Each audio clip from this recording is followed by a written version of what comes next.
کو آگ میں ڈال دی جائے۔ پھر انہوں نے آگ میں ڈالنے کا فیصلہ کیا۔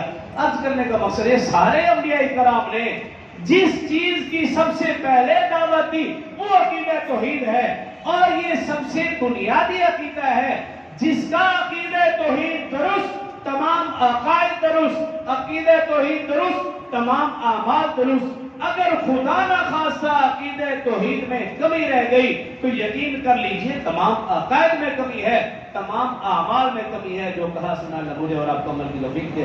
وآخر دعوانا الحمدللہ کو آگ میں ڈال دی جائے۔ پھر انہوں نے آگ میں ڈالنے کا فیصلہ کیا۔